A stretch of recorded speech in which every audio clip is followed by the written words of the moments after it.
Detalye sa viral sweet moment ni na ex-couple Kim Chiu at Gerald Anderson at ang reaksyon ni Kim dito. Wala na nga yatang makakapigil pa sa pagre-reminisce o pag-throwback ng mga Kimerald fans sa naging pagkikita nila sa katatapos pa lang na Star Magical Christmas 2025 noong November 23 na ginanap sa Okada, Manila. Marami ang naghintay sa simula pa lang ng livestream sa interaction nilang dalawa dahil sa pagdalo nila rito. Isang magandang balita at gabi rin ang nangyari sa nasabing event dahil parehong naparangalan ng 20-year loyalty award sina Kim at Gerald ng Star Magic kung saan nagsimula ang kanilang showbiz career. At dahil parehong produkto ng Pinoy Big Brother na nagtagal sa industriya, nararapat lang nakilalanin ang kanilang kontribusyon sa entertainment scene. Hindi rin naman kasi maikakaila na bukod sa pagtagal ng kanilang love team ng mahigit isang dekada, nariyan din ang malakas at solid nilang fandom na hanggang ngayon ay patuloy pa rin ang pagsuporta kahit may kanya-kanya na silang partners. Dahil sa loyalty award ng Star Magic, inantabayanan ng mga fans ang pagpapansinan nila matapos na igawad sa kanila ang parangal. Nakita nga ang paglapit ni Gerald kina Kim, Zanjo at Sam na magkakausap matapos ang group photo op. At dito ay binati niya ang mga kasama. Bumeso naman si Gerald kay Kim para rin i-congratulate siya sa parangal. At ang eksenang iyon ang bumuhay sa dugo ng mga Kimerald fans all over the world. Marami nga ang kinilig dahil nakita nilang muli ang maayos na relasyon ng mag-ex.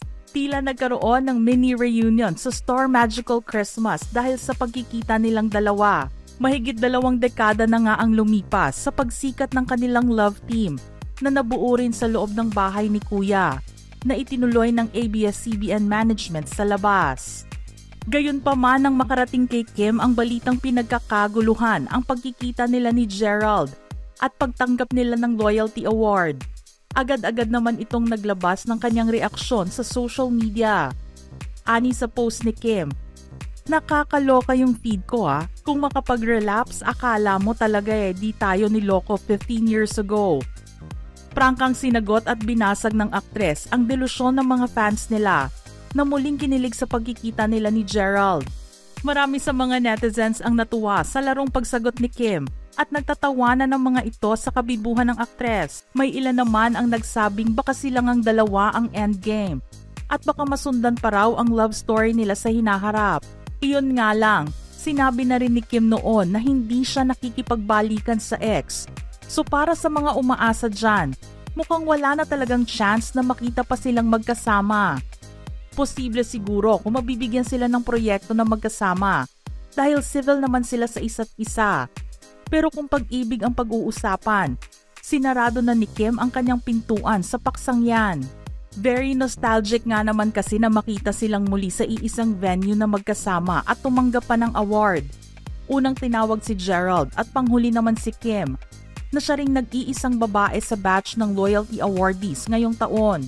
Sabi nga ng isang fan, OG multo love team niya ang Kimerald at masaya siyang makita sila ulit kahit sandali lang ang interaction nila. Ang isa naman ay nagsabing inabangan niya ang pagtatagpo muli ni Kim at Gerald dahil mabubuhay muli ang 5-year-old heart niya sa unang love team na sinuportahan niya. Ang isa pa ay nagsabing parte ng 20 years nila sa industriya ang love team nila na sinuportahan ng napakaraming fans sa buong bansa, maging sa abroad. Kaya rin naman hindi maaaring makalimutan na nagsimula sila sa wala. Hanggang ngayon na sila ay tinitingala at nire-respetong mga artista ng makabagong henerasyon. Ngunit may ibang mga fans naman ang sumang-ayon sa reaksyon ni Kim sa mga kinilig na makita sila ni Gerald sa event. Ipinaalala ng fan na ito sa mga hindi makaget over na minsan siyang niloko ni Gerald, kaya hindi dapat sila mag-relapse sa nakita nilang pagbabatian ng dalawa. Wala pa namang pahayag si Gerald sa viral video nila ni Kim sa Star Magic event. Halos mag-iisang dekada na rin matapos ang huli nilang reunion project sa ABS-CBN. Kaya naman nasasabik na ang mga fans nila na makita sila sa telebisyon. Taong 2017 pa nang gawin nila ang seryeng Ikaw Lang Ang Iibigin, kasama sina Jake Cuenca at Colleen Garcia. Pero inamin ni Kim Chiu na nag-alangan siyang tanggapin ang reunion project nila ni Gerald noon, na dumating naman ilang taon din pagkatapos nilang huling magsama sa screen. Paman, ibinunyag ni Kim sa press conference na kalaunan ay pumayag siya na gawin ang nasabing proyekto at ginawa ito bilang isang hamon sa kanyang 10th year sa showbiz. Sinabi niya na tao lang din siya para masaktan sa mga pangyayari noong nasa relasyon pa silang dalawa. Si Mr. M lang daw ang nagkumbinsi sa kanya para ituloy ang proyekto at something new ito para sa mga supporters nila na andyan pa rin kahit hindi na sila magkasama. Sinabi rin ni Kim na napapanahon na rin na magsama silang muli sa TV, lalo na't pareho na silang nakamove on sa kanilang personal na buhay. Natuloy ang serye dahil pareho silang professional sa kanilang mga trabaho at parehong masaya sa kani-kanilang mga relasyon noong panahong iyon. Para naman kay Gerald, very optimistic siya kasi sabay silang nagsimula sa showbiz. Imposible naman daw na hindi sila magkasama sa proyekto dahil matapos ang isang dekada ay nasa industriya pa rin sila. Magkukrus at magkukrus pa rin ang kanilang mga landas.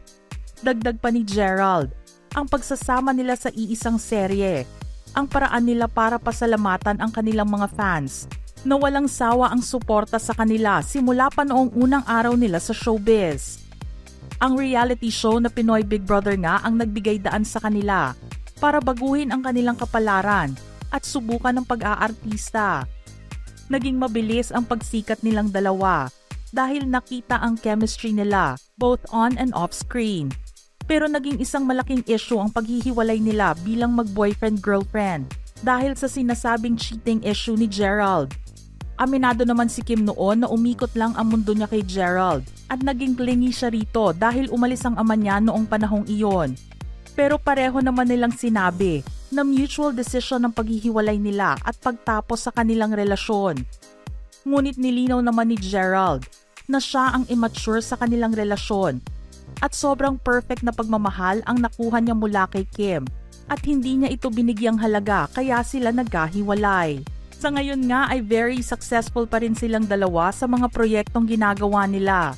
Si Kim ay mapapanood ngayon sa seryeng The Alibi, kung saan ibang-iba ang kanyang ginagampanang papel kumpara sa mga nauna niyang ginawang karakter. Si Gerald naman ay katatapos lang gawin ang seryeng Sins of the Father. Nagkaroon din ng isang mahalagang papel si Gerald sa serye, hindi lang bilang aktor kundi bilang isang direktor. Ang kanyang unang directorial debut ay para sa isang episode sa second season ng serye tungkol sa 1 versus 100 enemies. Sobrang excitement at kaba ang naramdaman ni Gerald sa paggawa nito. Pero ginamit niya ang kanyang karanasan bilang isang aktor at ang observant nature niya sa estilo ng kanyang pagdidirect sa nasabing eksena. Alam din niya na marami siyang matututunan sa karanasang ito at sinabing na-enjoy niya ang pagkakataon na makapag-direct sa kanilang serye.